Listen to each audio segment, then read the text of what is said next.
দিয়ে দাও। আল্লাহ নবী সাল্লাল্লাহু আলাইহি ওয়াসাল্লাম একটা মজলিসের মধ্যে বসা ছিলেন। এক সাহাবী এসে আল্লাহ নবীকে সালাম দিল, আসসালামু আলাইকুম। তখন সে মজলিসের মধ্যে বসে পড়ল। আল্লাহ নবী বলল, ওই ব্যক্তির জন্য 10টা নেকি। কয়টা নেকি বলল?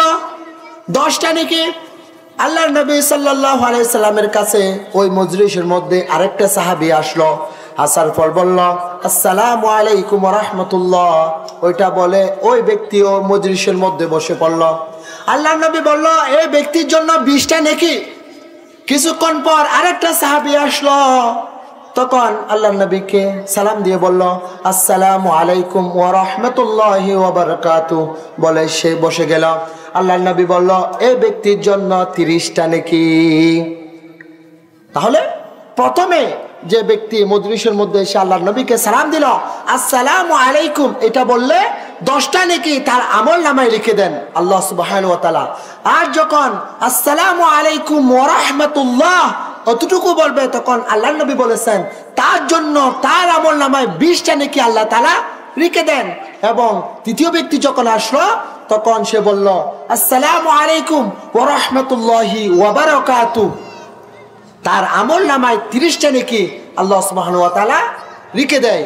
আমরা সমাজের মধ্যে একটা বিষয় প্রচলিত আছে, সেটা হচ্ছে যে প্রথমে সালাম দিবে সে 10টি নেকি পাবে, আর তার ভাগের মধ্যে 90টি নেকি লেখা হবে। অথচ হাদিস শরীফের মধ্যে এরকম কোনো রিওয়ায়াত পাওয়া যায় না।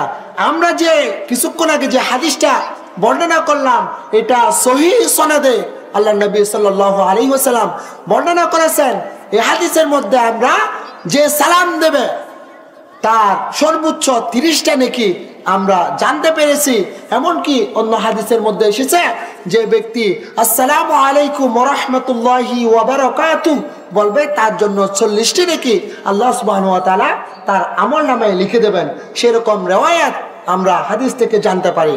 শুধু আমরা যখন ফজিলত বর্ণনা করব, তখন আপনার দুর্বল হাদিসের দিকে না গিয়ে যেইগুলা সহিহ হাদিস আছে সেই সহিহ হাদিসকে সামনে রেখে আমরা